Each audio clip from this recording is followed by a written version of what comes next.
So I'm going to explain how to get maximum credit on the analysis section of the internal assessment mark scheme. To get full credit, you must include sufficient raw data to support a valid conclusion. By this, we mean that you have chosen an adequate range and spread of results, and that you have at least 5 different readings in the range. I'm going to use an example. If you were trying to find the acceleration due to gravity, g, and you were dropping a ball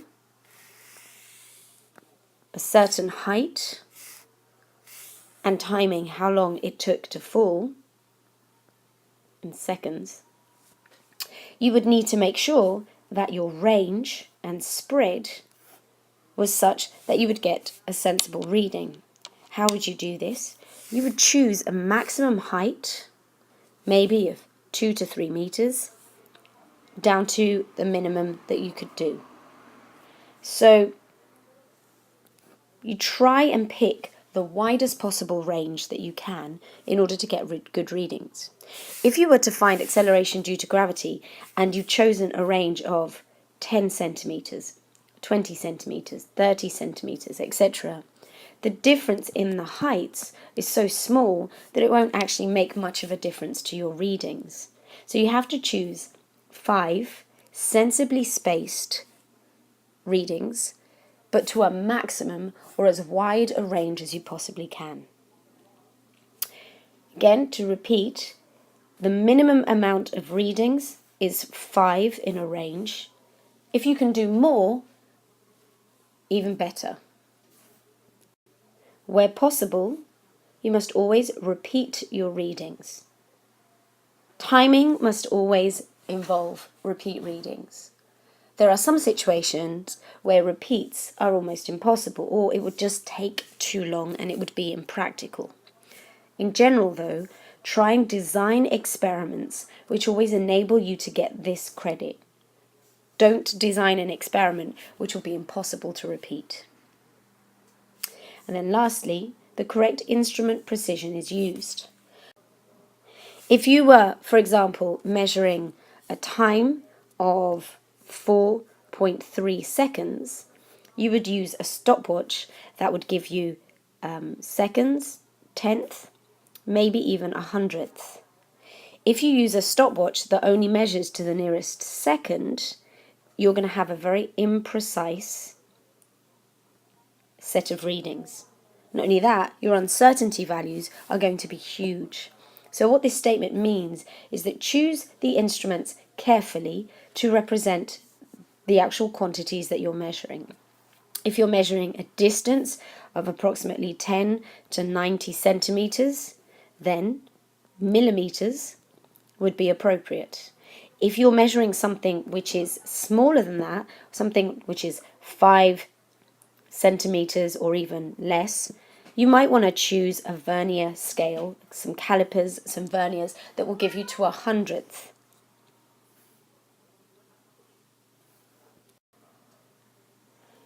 Second thing to consider is this idea of raw data.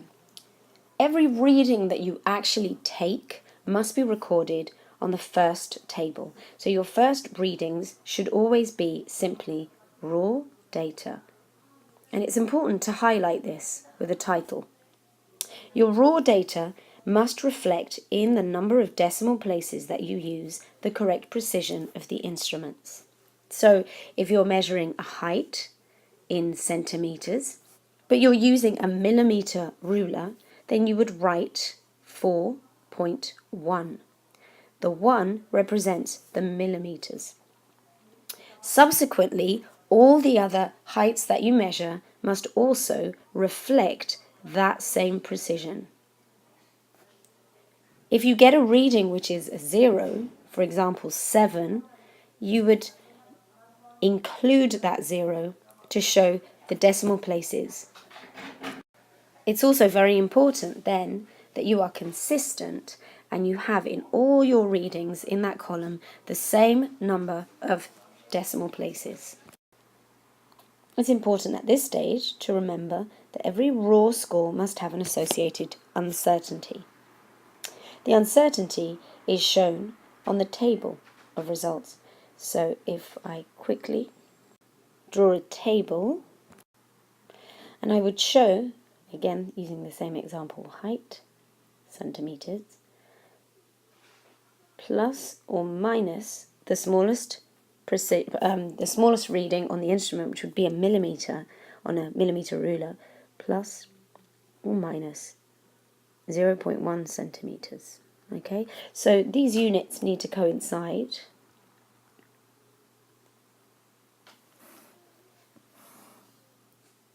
And your table headings must include an uncertainty for every reading which is taken by an instrument. So to sum up, you should have a table where you record separately your raw scores, including a title for that table. Your readings should have the correct precision, showing the instrument's precision. There should be a consistent series of decimal places, and there must be an uncertainty as a table heading. Okay. You next then need to show your process data. Your process data very much depends on what you're actually doing, what the objective of your experiment is. But there's always some level of processing. The first level of processing is often averaging out your results. So your first column on your processed data table must be an average set of readings. So average, your average at the top there. And you then also need to work out your uncertainties. Now, I might have to explain this in a separate tutorial, but in the case of an average, you would need to work out your standard deviation for the plus and minus value. Okay, so you would actually get a reading for each average value. So you no longer need to put it on the results table as a heading. But these we'll look at separately. You would then need one column for each set of processing. So if you're doing height squared, then you would need another table heading there with units, centimeters squared in this case, and again, plus or minus uncertainty values. So every level of processing has its own units, its own table heading, and then accordingly, its own uncertainty column.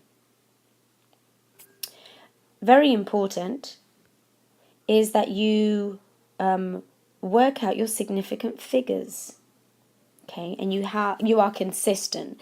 Now, what do we mean by that? If you have a certain amount of significant figures in a value, which you are then squaring, you must stick to that same value. So if we take a number 4.0, we square this for our column here, h squared. We have two significant figures. Then we need two significant figures here, 16. The reason being that our instrument gives us a certain amount of information and we cannot embellish that information by what's given by our calculator. So if you have 3.2, squaring that value would give you 10.2, but the 0.2 is something we don't have access to. It didn't come from our instrument. We only have access to 10. We must round up. Okay, so we must always have consistent significant figures. And lastly, just check that your table headings are accurate. I haven't done a very good job there, but you can see I've done h squared, and the units accordingly are centimeters squared.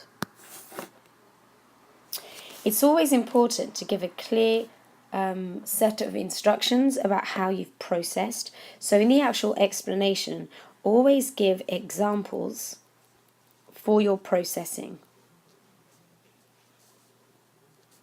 so that whoever's marking your work understands very clearly how you've calculated your values. So in this case, you would need to give an example of how you got from 3.2 to 10, and a full description of how you worked out your uncertainty values. Now we're going to look at how best to present our graphed information. Okay, when you're drawing a graph, you must always use the correct axes. By that, I mean that you correctly label your axes, and you use a scale which is sensible, which is easy to understand.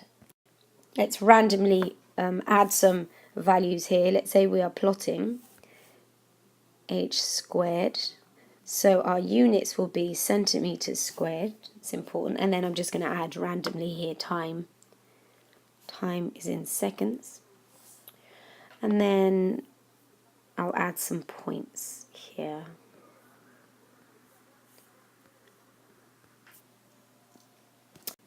Now by appropriate scale we mean to go up in intervals which are clear and easy to take readings for. Okay, so never choose a scale which is awkward or difficult. Make sure as well that your graph is large, bigger than half a page. Okay, and by big I mean the plots. This area here must be larger than half the graph area. So don't have a concentration of crosses over a tiny space and then have a huge graph, because what that shows is that your range is actually too small. You haven't done a wide enough range of readings. So your graph should look something like this. The next step is to draw the line of best fit. Now normally Excel will do this for you, but sometimes the intercept is very vital and important to your graph. So you must make sure that you prolong the line to show any intercept. You also need to show your error bars, but again, I think I'm going to leave that for another tutorial, because that in itself you might need a bit of guidance on. Okay, but your line of best fit, or if it's a curve, because sometimes the best shape, if I give you something along here, looks very clearly like a curve. Well, if it looks like a curve, you must draw a curve. Okay, and that line of best fit, or that curve of best fit, must go within the error bars. Okay, if you have a point which is miles away, then what you really ideally should have done is you should have taken more readings so that you had at least 5 on the line.